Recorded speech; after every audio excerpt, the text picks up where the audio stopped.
बहुत सरल है। आदर्श राजा वो है जिसके तन, मन और आत्मा तीनों दृढ़ हो। तीनों दृढ़ क्यों? यदि राजा तन से दुर्बल हुआ तो ना संभाल पाएगा अपनी सेना को, ना सीमाओं को। और यदि उसका निर्बल और अस्थिर हुआ मन, तो पराजित होता रहेगा वो अपनी ही चिंताओं से। और उसकी आत्मा निर्बल हुई तो कैसे सबल करेगा वो अपनी निर्बल प्रजा को। देखो वत्स, नियति तो यही कहती है कि अधिक पाना है, और अधिक पाने के लिए बहुत खतरा उठाना पड़ता है। कुछ लोग खतरा नहीं उठाते, जीवन जैसे चल रहा है बस जीते चले जाते हैं। पर जो प्रगति करना चाहते हैं, ऊपर उठना चाहते हैं, जो कुछ उनके पास है उसे दांव पर लगाने से नहीं डरते।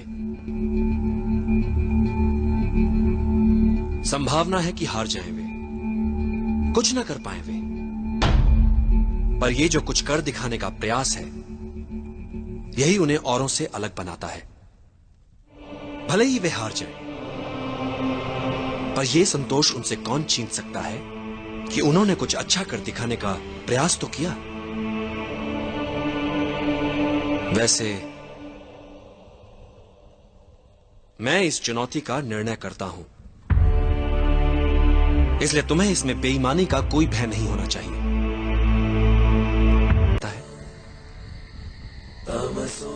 मैं क्या छीन सकता हूं इससे, ये तो तुमने देख लिया, पर मैं इसे क्या दे सकता हूं, ये नहीं देखना चाहोगे। मां से दूरी का दुख सहकर यदि ये तक्षशिला में भावी मगधपति होने की योग्यता प्राप्त कर लेगा, तो कितनों के दुख मिटाने वाला बन सकता है ये। कितनों के काम, कितनों का भला, क्या कुछ नहीं कर सकता ये। और फिर अखंड भारत का सम्राट बन गया तो अपने साथ साथ अपनी मां का नाम भी इतिहास में अमर कर देगा। ये सुख भला मिल सकता है हर किसी को? नहीं, पर समय से पहले व्यर्थ काल्पनिक सोच मूर्खता होती है वत्स। अभी इसकी तीसरी परीक्षा हुई कहां है, उसे तो हो जाने दो।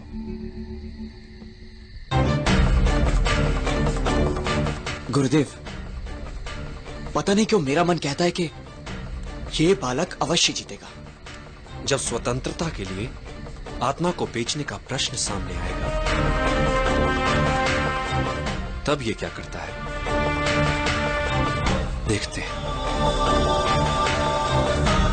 जोश अच्छा है वत्स, किंतु स्मरण रहे, बड़े बड़े योद्धा मात खा जाते हैं जब वो जोश में होश खो बैठते हैं। युद्ध का पहला नियम है अपना युद्ध चुनना सीखो। कब, कहां और किससे। युद्ध नीति कहती है कि वार सदैव अवसर देखकर ही करो। मुक्ति तो शीघ्र ही मिलेगी चंद्रगुप्त, किंतु ध्यान रहे, एकाग्रता बनी रहे। कठिन पथ पर चलने पर कई बार धैर्य टूट जाता है, हृदय विचलित होने लगता है, और कई बार तुम स्वयं से प्रश्न पूछ बैठोगे, पर तुम्हारा ध्यान सदैव लक्ष्य पर बना रहे, फिर वो चाहे तुमसे कितना ही दूर क्यों ना हो। मुझे ध्वनि भेदन सिखा सके। एक मार्ग है,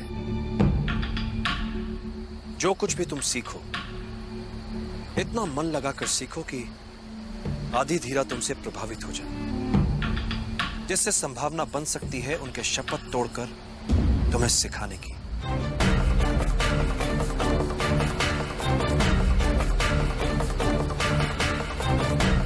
ये सब तुम पर निर्भर करता है। यदि तुम एकाग्रचित हो सको, अपने शरीर के साथ साथ अपने मन पर भी अधिकार कर लो, तो एक साधारण शरीर भी असाधारण कार्य कर सकता है, चाहे जितनी पीड़ा हो। यदि तुम्हारा मन उस पीड़ा को माने ही ना तो। इतिहास में ऐसे कई वीरों के विवरण हैं जिनका सर धड़ से अलग हो गया, किंतु वो युद्ध में लड़ते रहे, रक्त की अंतिम बूंद तक लड़ते रहे, उन योद्धाओं को गौरवान्वित करो। बता दो उन्हें कि अब तुमने संभाला है उनका उत्तरदायित्व। निद्रा भोजन भोग भय, ये नर पशु समान। ज्ञान अधिक इक नरन में, ज्ञान बिना पशु जान। चंद्रगुप्त, पृथ्वी पर कई जीव मनुष्य से अधिक शक्तिशाली थे। गाय, बैल, शेर, हाथी सभी मनुष्य से अधिक बलवान थे, किंतु राज किसने किया पृथ्वी पर? मनुष्य ने। कैसे? बुद्धि से। तुम्हें भी बुद्धि से लड़ने वाला योद्धा बनना है चंद्रगुप्त। यदि तुम अपने लक्ष्य को पूरी एकाग्रता से प्राप्त करना चाहोगे, तो आत्मिक बल वो कर दिखाता है कि साधारण लोगों को यह असंभव लगता है। एक महान योद्धा की क्या पहचान होती है चंद्रगुप्त? जो ही वो युद्ध में जीते, विजय उत्सवों में अपना समय गंवाए बिना अगले लक्ष्य को प्राप्त करने की योजनाओं में लग जाए। वीर यात्रा पिछले 15 वर्षों से आज तक इस यात्रा को कोई पूरा नहीं कर पाया, किंतु तुम्हें यह यात्रा सफलतापूर्वक पूरी करनी है चंद्रगुप्त। इनमें और तुम्हारे कवच में क्या अंतर है?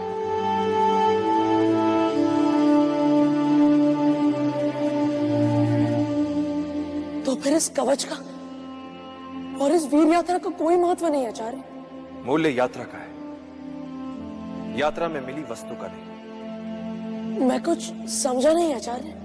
यही समझाने के लिए मैंने तुम्हें यहां बुलाया है चंद्रगुप्त। व्यक्ति को जब आगे बढ़ना होता है तो सबसे पहले वो अपना लक्ष्य तय करता है, और जब वो व्यक्ति लक्ष्य की ओर बढ़ता है, राह पर निकल पड़ता है, तो मार्ग उसे सिखाता है, संवारता है, बनाता है, और यही अनुभव उसकी पूंजी होते हैं।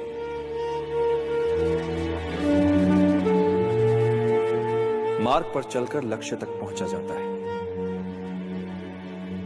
और मिलने वाली वस्तु मात्र सांकेतिक उपलब्धि होती है चंद्रगुप्त। वास्तविक उपलब्धि होती है मार्ग में मिली सीख। राह में आई हर अड़चन को सुलझाते सुलझाते जो वो हो जाता है, वो यात्रा से पहले वाले व्यक्ति से बड़ा व्यक्ति होता है। इसलिए जितनी दुर्गम होगी यात्रा, उतना ही निखरेगा व्यक्ति। जैसे विजय यात्रा पर जाने से पहले तुम घबरा रहे थे, तुम्हारे भीतर झिझक थी, तुम्हें नहीं लगता था कि तुम दल का नेतृत्व कर पाओगे, तुम्हें यह भी नहीं लगता था कि तुम हर बाधा को पार कर पाओगे, किंतु तुमने ये सब किया, और जो किया उस उपलब्धि का प्रतीक है ये कवच। किंतु क्या ये कवच तुम्हें अजय बनाएगा? नहीं चंद्रगुप्त, ये कवच एक वस्तु मात्र है। महत्वपूर्ण है इस कवच के पीछे छुपा विश्वास। इस विजय यात्रा से मिला तुम्हारे व्यक्तित्व को निखार, यही बनाएगा तुम्हें अजय।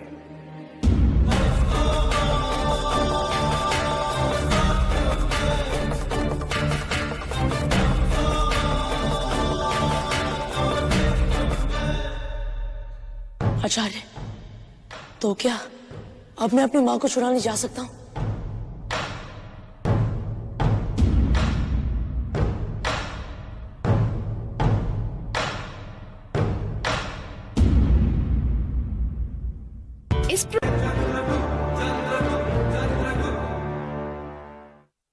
ये कवच एक वस्तु मात्र है।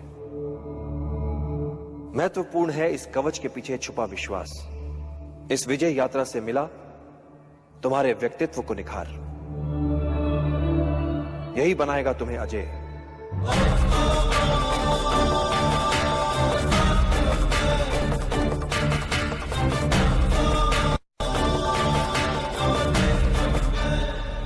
कवच के लिए जो कथाएं प्रचलित थी वो सारी मिथ्या। किनकी थी वो कथाएं? उन महान योद्धाओं की जिनकी महानता ने उनके कवच तक को इतिहास बना दिया। तो बड़ा कौन? वो कवच, वो व्यक्ति, या वो योद्धा, या वे कार्य, वे महान युद्ध जिनसे वो इतिहास में अमर हो गए।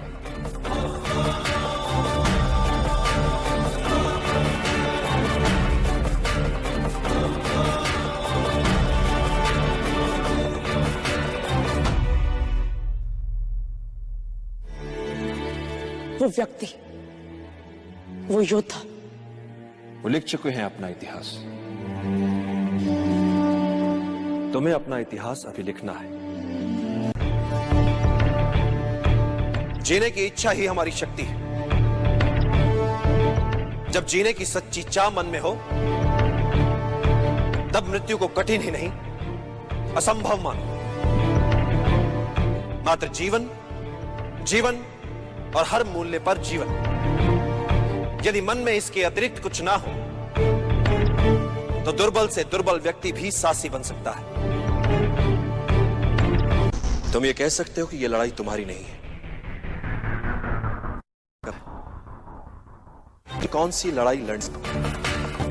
अपनी या उनकी जिन्हें तुमसे अपेक्षा है, जो निर्बल है? चंद्रगुप्त, जब व्यक्ति के समक्ष दोराहा आता है, जब एक मार्ग चुनना होता है, तब उसका चुनाव दर्शाता है कि वो क्या है, कैसा है। छोटा है, बड़ा, अपने लिए सोचने वाला है या अपने से पहले औरों के लिए सोचता है। तुम्हारे मन और तुम्हारी आत्मा के चुनाव का है। निर्णय कर कि तुम अपनी मन की सुनोगे या अपनी अंतरात्मा। वैसे भी चंद्रगुप्त, जीवन में जब भी कोई निर्णय एक बार कर लो तो पलट कर मत देखो, क्योंकि पलट पलट कर पीछे देखने वाले इतिहास नहीं बनाते। इन सभी गांव वालों के प्राण जा सकते थे। असफलता से सीखना आवश्यक होता है चंद्रगुप्त।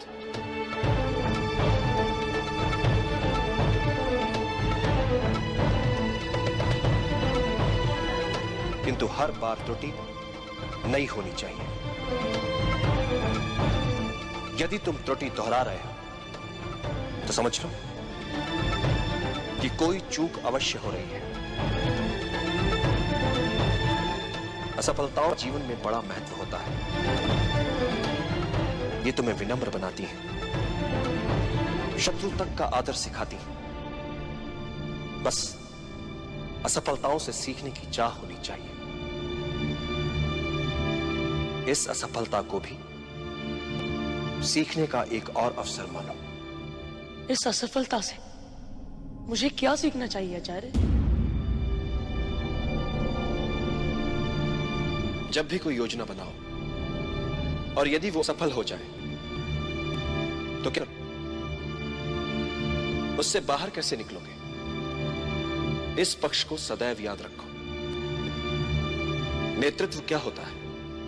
शत्रु या विपरीत परिस्थितियों के प्रति मन में उनका सम्मान होना। एक अच्छा राजा वो नहीं जो आक्रमण करना जानता है। एक अच्छा राजा वो है जिसे पीछे हटना भी आता है, पुनः संगठित होने के लिए समय जुटाना भी आता है। पीछे हटने में कोई लज्जा नहीं। अगले दिन नए उत्साह से लड़ पाओ। यही तुमने आज किया चंद्रगुप्त। गुरुकुल का हर पाठ होता है पूर्व निर्धारित, हर प्रश्न भी, हर प्रश्न का सही उत्तर भी। पढ़ाने से पूर्व जानता है गुरु कि उसे क्या पढ़ाना है, और विद्यार्थी के पास हर समय उपलब्ध होते हैं ग्रंथ। किंतु जीवन में कुछ भी पूर्व निर्धारित नहीं होता, न प्रश्न न उत्तर, न सहायता के लिए गुरु न ग्रंथ। जीवन में हर प्रश्न के एक से अधिक संभावित उत्तर, उचित उत्तर चुनना है बिना किसी सहायता के।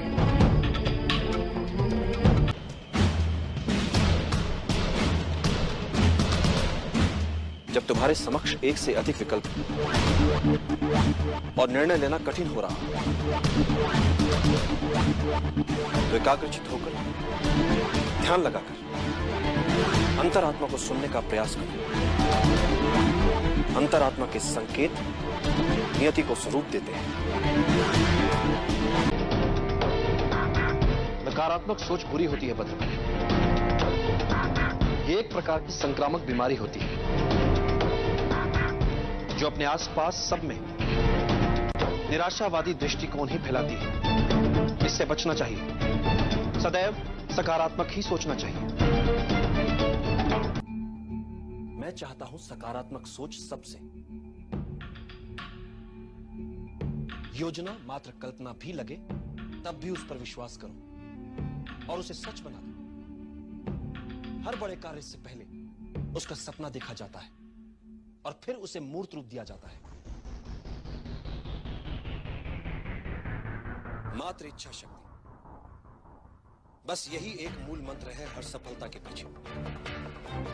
इच्छा करो, दृढ़ता से चाहो और फिर उसके लिए मर मिटो। विजय सदा तुम्हारा वरण करेगी।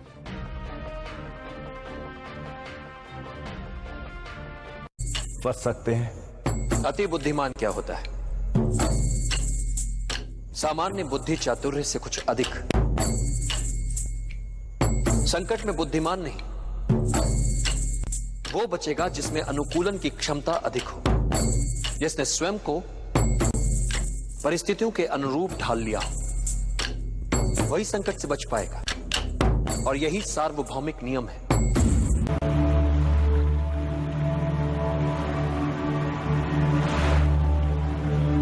यह अवसर है पुनर्जन्म का। देश के हित में क्षात्र धर्म से मर मिटने का अवसर है ये। फिर जीने का अवसर है ये। गौरव जो मिट चुका है देश का, उसे पुनः पाने का अवसर है ये। मातृभूमि को नमन कर सके इस लायक बनने का अवसर है ये। एक नए नव निर्माण का अवसर है।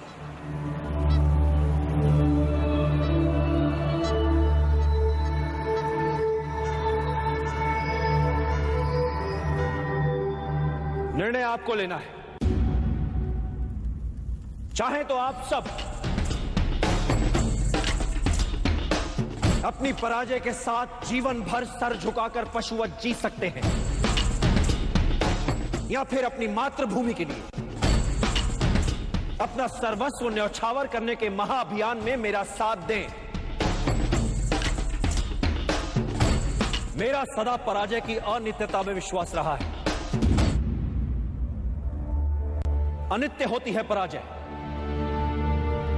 व्यक्ति चाहे तो फिर से प्रयास कर सकता है विजय के लिए।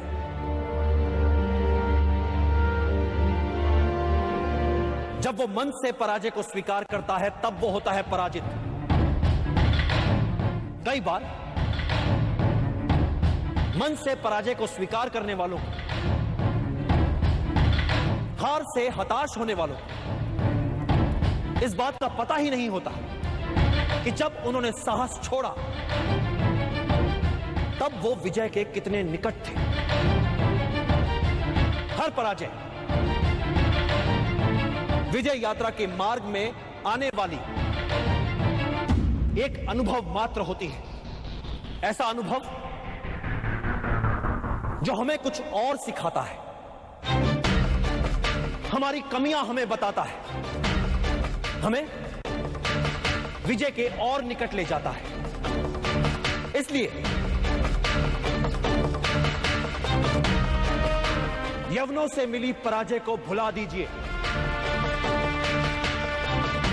आइए मिलकर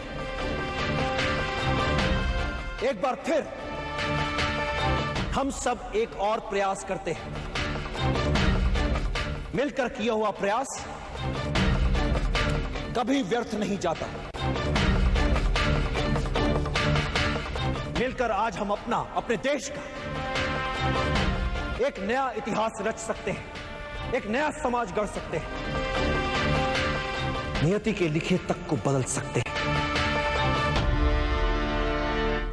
आज हमारे समक्ष जो अवसर है, ऐसा अवसर भाग्यशालियों को ही मिलता है। अपनी मातृभूमि को विदेशी आक्रमणकारियों से मुक्त करवाने का अवसर, अपने ऋण से उऋण होने का अवसर, अपने राष्ट्र के नवनिर्माण का अवसर, अपने गौरव को पुनः प्राप्त करने का अवसर, अपनी मातृभूमि के लिए मर मिट जाने का अवसर। तो आइए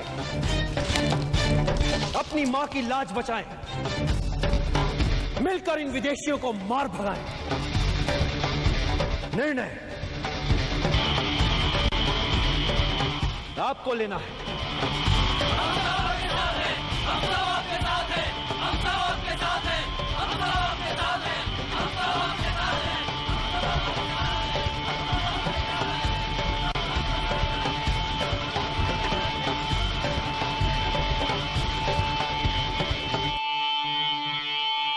योजना में मात्र लक्ष्य निर्धारण महत्वपूर्ण नहीं होता। महत्वपूर्ण होता है वो प्रयास जिससे लक्ष्य प्राप्त किया जाता है। चिंतित ना हो, 99% यही संभावना है कि महाराज पुरु और कैलिस्थनीज दोनों असफल ही होंगे।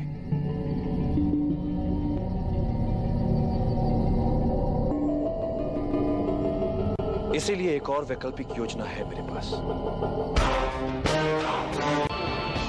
क्रोध के उन्माद में नहीं होता है समस्या का निदान, किंतु शांत चित्त हर समस्या का हल ढूंढ सकता है। एक बात सदैव स्मरण रखना चंद्रगुप्त, कोई भी नियति जनित समस्या मानवीय क्षमताओं से बड़ी नहीं है।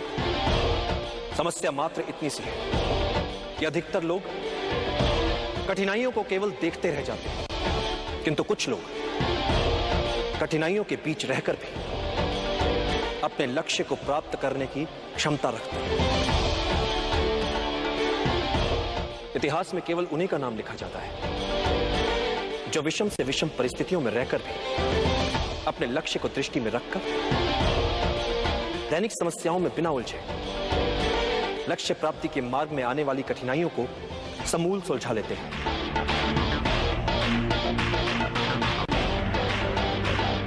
इतिहास साक्षी है चंद्रगुप्त, महान वही बन पाया है जिसने अपनी कठिनाइयों को आगे बढ़ने का अवसर बना लिया, जिसने अपनी कमियों को निर्बलता नहीं अपनी शक्ति बना लिया। असंभव दिखने वाला निर्णय होता क्या है? एक ऐसा कठिन निर्णय जो लिया जा सकता है। इसलिए चाहे जितना असंभव लगे, निर्णय लो, क्योंकि समस्या को अनिर्णय से खींचोगे तो समस्या तुम्हें खा जाएगी।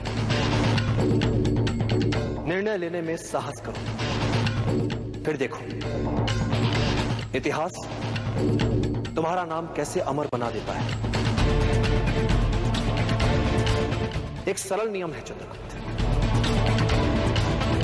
समस्या तुम्हें समाप्त करे उससे पहले समस्या को समाप्त कर दो, जड़ से मिटा दो, ताकि वो अपना सर ही ना हो, ताकि वो अपना सर ही ना हो, ताकि वो अपना सर ही ना हो। सबसे बड़ा शस्त्र मनुष्य की बुद्धि और उसका विवेक होता है। एक बुद्धिमान योद्धा अपने बुद्धि, चातुर्य और विवेक से किसी भी युद्ध में विजयी हो सकता है, फिर परिस्थितियां चाहे कितनी ही विषम क्यों ना हो।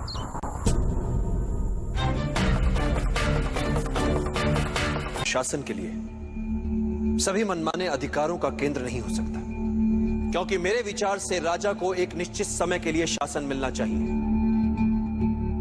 जीवन भर के लिए नहीं।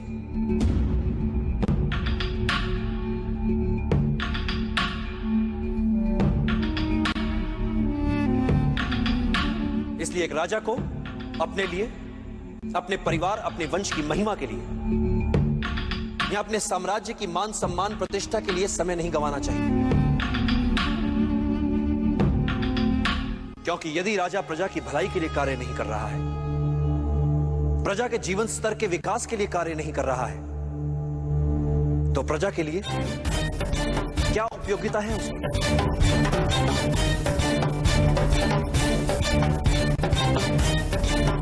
मैंने तुमसे कहा था ना कि चाणक्य बहुत गुणी है। एक राजा का शासन तभी तक तर्कसंगत है जब तक वो प्रजा के हित में है, अन्यथा उसका कोई अर्थ नहीं, कोई औचित्य नहीं।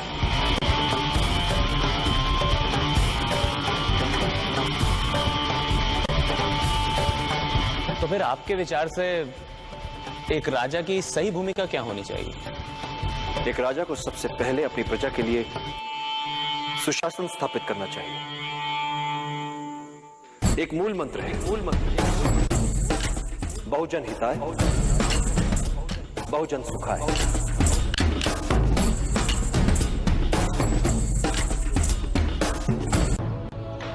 किसी भी योद्धा के लिए युद्ध में सबसे महत्वपूर्ण शस्त्र होता है गति। किसी भी योद्धा के लिए युद्ध में सबसे महत्वपूर्ण शस्त्र होता है गति। शत्रु की शिथिलता का अपनी गति से लाभ उठाओ, अनपेक्षित शैली अपनाओ, उसके असुरक्षित भाग पर आक्रमण करो। आमने सामने के युद्ध में शत्रु की गति को पहले समझो और फिर चौंकाने वाली गति से उसे पराजित कर दो। कुछ महत्वपूर्ण बातें और परिस्थितियों के अनुकूल शीघ्रता से ढल जाओ, यही विजय की कुंजी है। और युद्ध में मृत्यु के लिए सदा तैयार रहो। जिस घड़ी तुम्हें लगे कि अब कोई मार्ग नहीं बचा, उस समय उनका स्मरण करो जिनके लिए तुम जी रहे हो। नहीं पाता, मैं जब भी कोई योजना बनाता हूं तो उसकी सफलता को लेकर संशय मेरे मन में भी रहते हैं। मैं योजना की परिकल्पना को अनुभव और अंतर्दृष्टि के साथ सोचे समझे संभावित संकटों का ध्यान रखते हुए कार्य में लाने का प्रयास करता हूं, किंतु कार्य की सफलता योजना, भाग्य और अंतरात्मा के स्वर के मिले जुले असर से तय होती है। कार्य की सफलता में इन तीनों की बराबर की भूमिका होती है।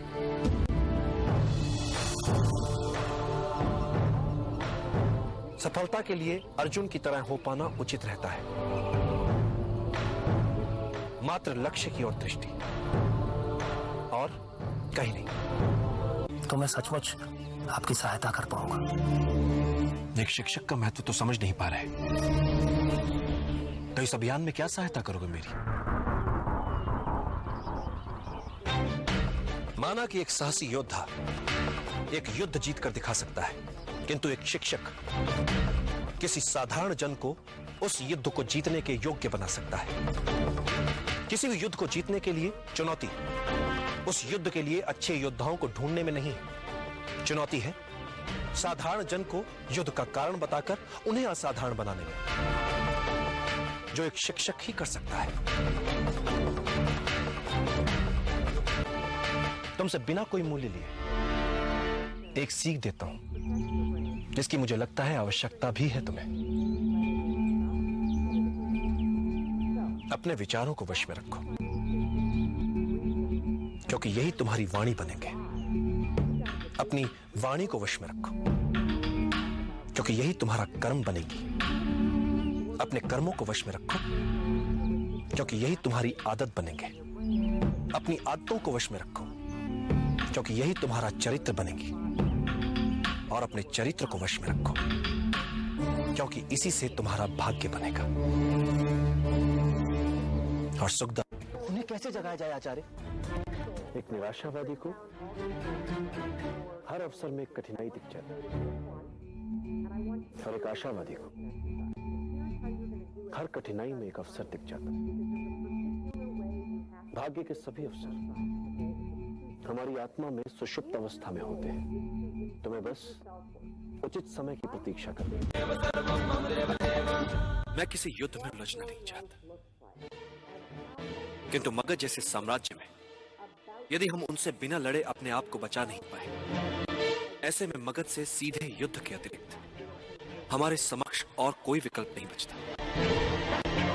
इस युद्ध का सबसे बड़ा संकट, सबसे बड़ी समस्या है हमारे अंदर बैठा भय, अज्ञात से भय जो अतार्किक है, क्योंकि अज्ञात जैसी बात होती ही नहीं है।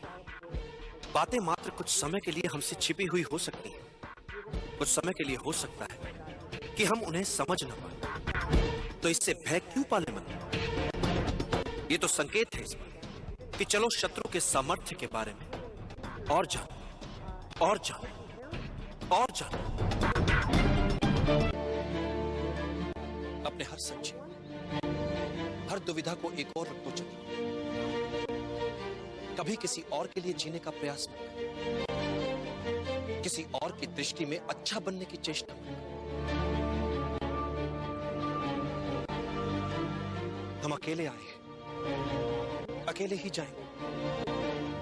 जैसे कर्म करेंगे वैसे ही फल पाएंगे। जो बीत गया उसे भूल जाओ, जो कर रहे हो उस पर विश्वास रखो, जो होगा उसकी चिंता छोड़ दो।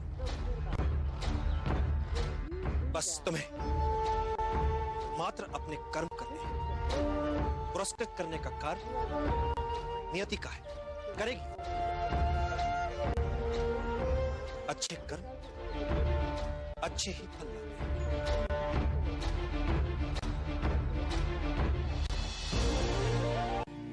मैं गाथा सुनाता हूं।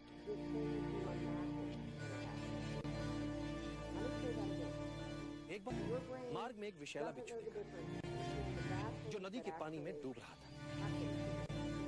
ब्राह्मण उसे बचाने के लिए पानी से बाहर निकाल लेता है। बिच्छू उसे डंक मार देता है। ब्राह्मण को पीड़ा से तड़प उस बिच्छू को छोड़ना पड़ता है जो पानी में फिर से जाता है। उसे मरता देख ब्राह्मण उसे पानी से बाहर निकाल लेता है। बिच्छू फिर से उसे डंक मार देता है। ब्राह्मण के निकट खड़े शिष्य ने विस्मित होकर उससे पूछा, गुरुवर, आप इतने ज्ञानी हैं, ये जानते हुए कि बिच्छू की प्रवृत्ति डंक मारने की है, आप उससे खेल रहे हैं। ब्राह्मण कहा, मैं उसे मरने से बचा रहा हूं। शिष्य ने फिर कहा, किंतु वो एक बिच्छू है, वो आपको फिर भी डंक ही मारेगा। तब ब्राह्मण ने कहा, यदि वो एक बिच्छू होकर अपनी डंक मारने की प्रवृत्ति नहीं छोड़ सकता, तो मैं एक मानव उसे बचाने की प्रवृत्ति कैसे छोड़ सकता हूं? आचार्य, आचार्य, आप सदैव यूं खुले में साथ साथ पैदल घूमने को इतना महत्व क्यों देते हैं? पृथ्वी, आकाश, वन, मैदान, झील, नदियां, पहाड़ और सागर, ये सब हमारे श्रेष्ठ शिक्षक होते हैं। हमें इनसे पुस्तकों से भी अधिक सीखने को मिलता है। बस हमें सचेत होकर इनके बीच घूमने की आवश्यकता होती है। दूसरे सब जब युद्ध में आकंठ डूबे हो, तब तुम्हारा अपने वातावरण को लेकर ज्ञान तुम्हें ऐसे अस्त्र शस्त्र प्रस्तुत कर सकता है जिसकी तुम कल्पना भी नहीं कर सकते। और जब तुम बचने के लिए छटपटाते हो, तब तुम्हारा ये प्रकृति का ज्ञान तुम्हारा रक्षक बन जाता है। मैं कुछ समझा नहीं आचार्य।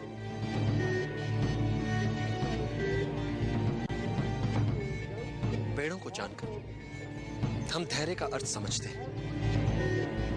घास को जानकर हम बने रहने का हट समझ पाते हैं। प्रकृति में हर वस्तु के होने का एक अनूठा कारण होता है।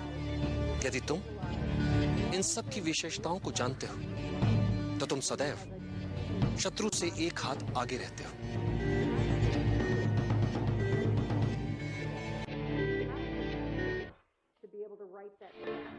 पसीने की एक बूंद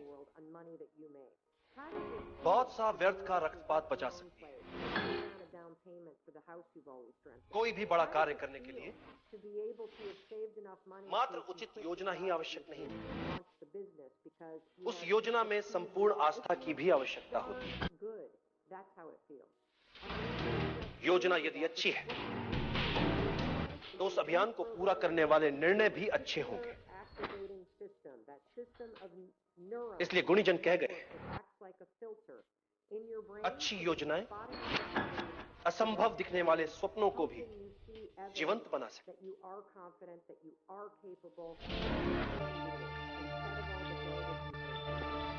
विजय के लिए जीतने की मात्र इच्छा पर्याप्त नहीं होती। विजय के लिए की गई तैयारियां अधिक महत्वपूर्ण होती है। विजय यूं ही कैसे मिल जाएगी? विजयी तो हर कोई होना चाहता है।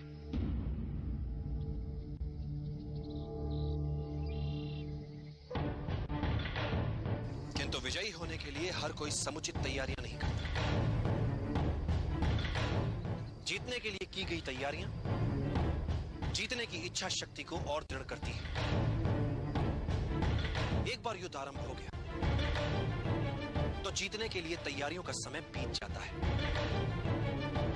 चलते युद्ध में आप युद्ध करेंगे या उसे जीतने के लिए आवश्यक तैयारी?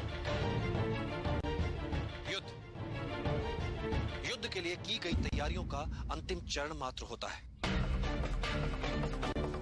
जिसका निर्णय उसके लिए की गई तैयारियों द्वारा ही निर्धारित होता है। इसलिए विजय के लिए आवश्यक है विजय के लिए की गई तैयारियां। एक बार जीतने के लिए ढंग से तैयारियां कर ली तो फिर विजय निर्विवाद हो जाती है। युद्धों के निर्णय सैनिकों की संख्या से नहीं निकलते।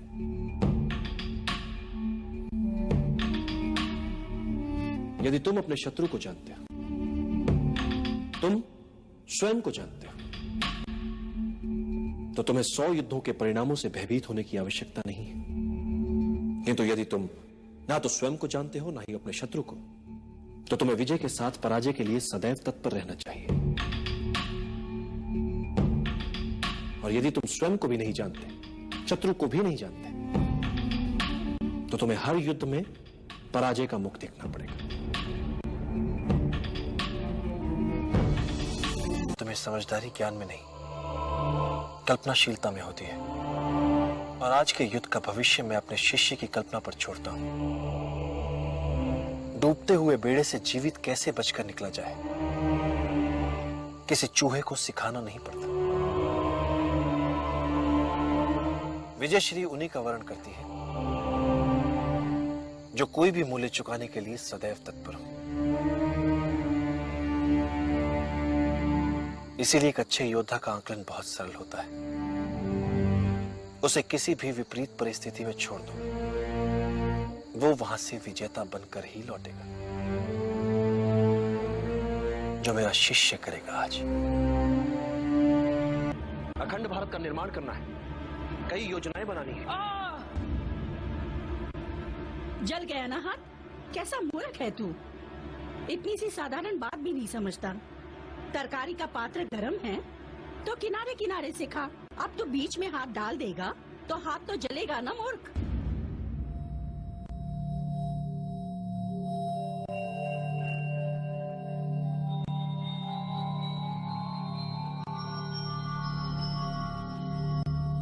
साधु,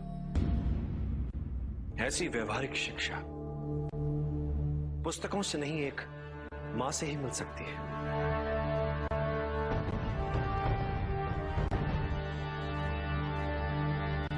अब समझ आई मुझे मेरी भूल।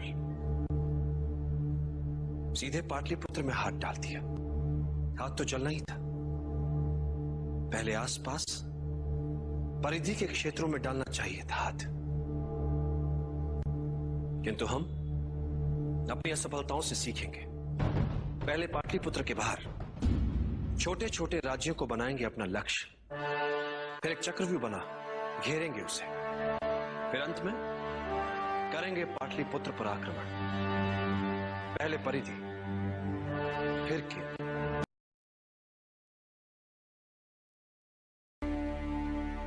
एक राजा को सदैव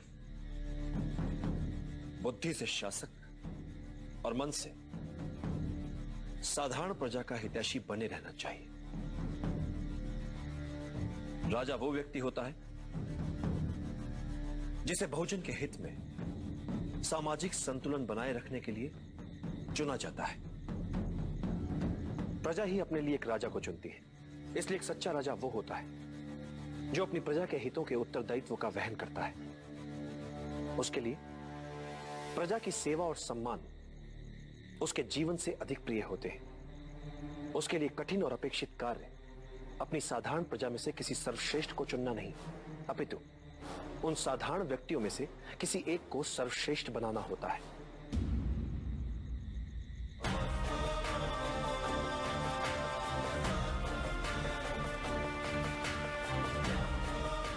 एक राजा के लिए सबसे बड़ी चुनौती होती है पूरे देश को सफलता और समृद्धि के महान लक्ष्य को प्राप्त करने के लिए न केवल उन्हें प्रेरित करे, अपितु प्रजा के लिए ही उन्हें प्राप्त करके भी दिखाए। एक राजा को उसकी सेना अमर नहीं बनाती और ना ही उसका धन वैभव।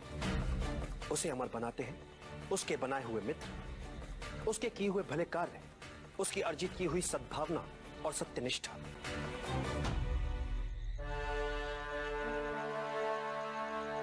एक योग्य राजा कभी अपने शत्रुओं से नहीं डरता, अपितु शत्रु स्वयं एक राजा से डरते हैं।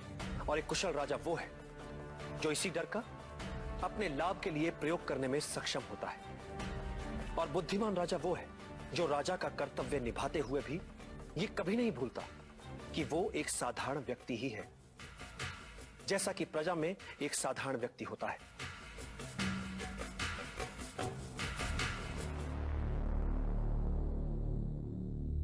ये व्यवस्था ही है जो किसी को राजा तो किसी को प्रजा बनाती है। और ये व्यवस्था कई छोटे छोटे साधारण जनों से बनती है।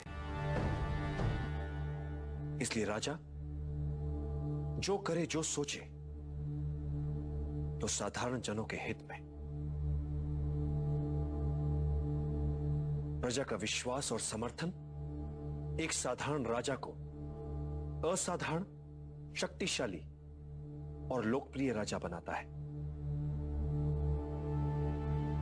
और जब भी राज सिंहासन पर बैठो, एक बात सदैव याद रखो, जब तक बहुजन हिताय बहुजन सुखाय वाली नीति पर नहीं चलोगे, सिंहासन पर बने नहीं रह पाओगे। राज सिंहासन की शक्ति लोकहित में छिपी है। अन्याय और भ्रष्टाचार पर टिका राज्य नहीं चल सकता।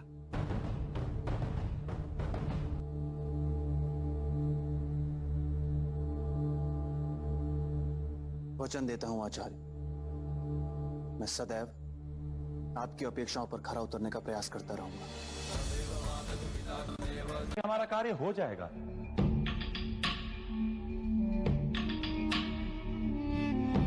हर महान जीत के मूल में होता है लगातार सचेत रहना, हर संभावित समस्या का पहले से आंकलन कर पाना।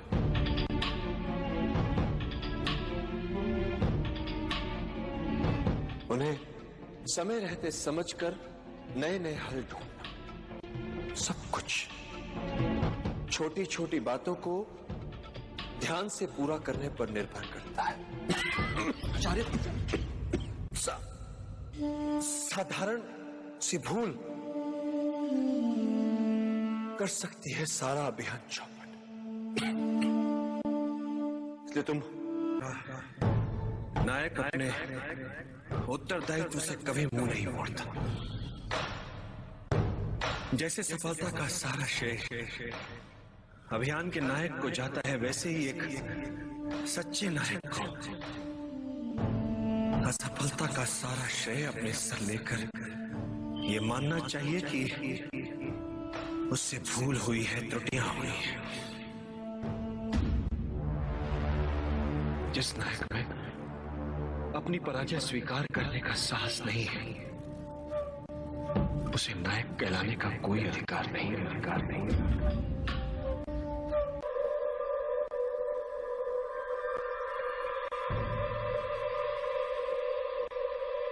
सफलता घेरे तुझे, मार्ग हो अवरुद्ध,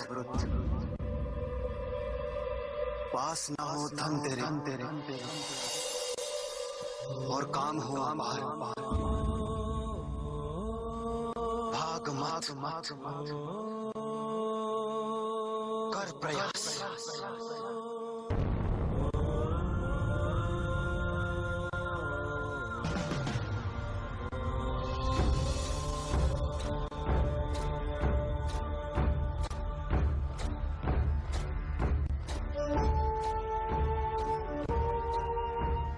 चाहे तू हंस किंतु आंखें होना भाग मत कर प्रयास। रात ही दिन निकलेगा फिर सूरज दूर क्षितिज पार भाग मत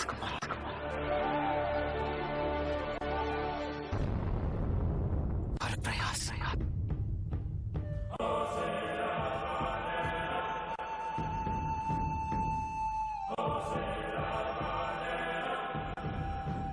पीड़ा ही सुख है।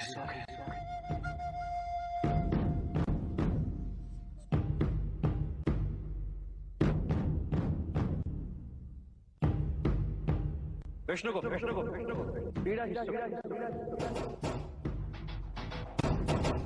पीड़ा ही सुख है। सुखी है पीड़ा, सुखी है पीड़ा।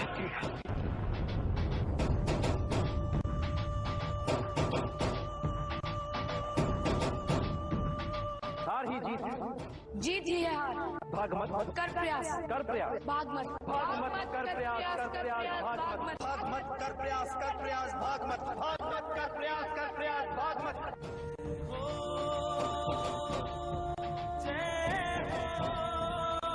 हार ही जीत है, जीत ही है हार।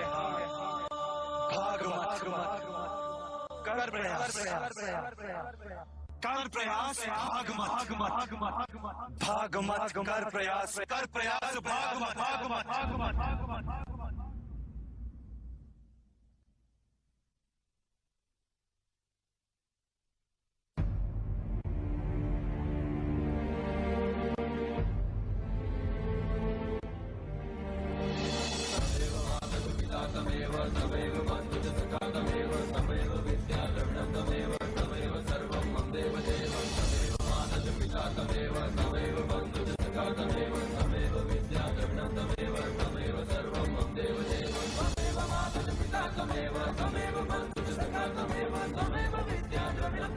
तमेव सर्वं मम देव देव